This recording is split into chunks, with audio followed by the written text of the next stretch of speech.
Well, so I'm coming to you this week from the cot that is in the Child of God nurses station in our main office. And I walk by this cot every day, multiple times, and I can't tell you how often I just want to grab a blanket and curl up on this cot and fall asleep. One day, one of the preschoolers even asked me, "Pastor, is that your bed?" And I thought to myself, sometimes I wish it was. Sometimes when I'm working or it's been a long day or a long week, I just get weary. Sometimes when the stresses of life are pulling at me every which way, sometimes when sin is pulling me down, I just get weary. And all I want to do is curl up in a nice blanket on my bed, on the cot, and go to sleep. What makes you weary in life? What things are pulling at you? What things are dragging you down? What things are weighing heavy on your heart and mind and making you weary? It's the question to consider this week.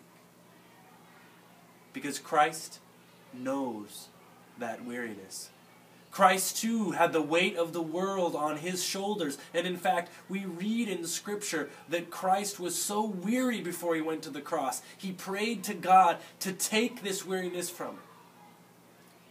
Yet we know God didn't. Jesus went to the cross.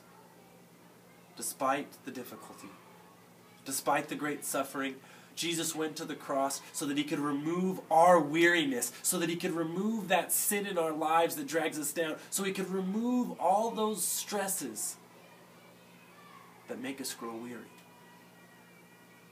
Christ knows our weariness. And in fact, that's what he died for. That's why the prophet Isaiah in chapter 40, verse 31 says, "We will soar on wings of eagles. We will run and not grow weary. We will walk and not grow faint," because Christ has taken all of that, all that trouble, all that suffering, all that weariness, and put it on himself so that we can be eternally at peace with him. That's why St. Paul talks about running and not growing weary. Because all our troubles are on Christ. Are you weary today? Are you weary this week? Do you have things that are weighing you down and just making you tired? Give them to Christ, for he takes our weariness. See you next week.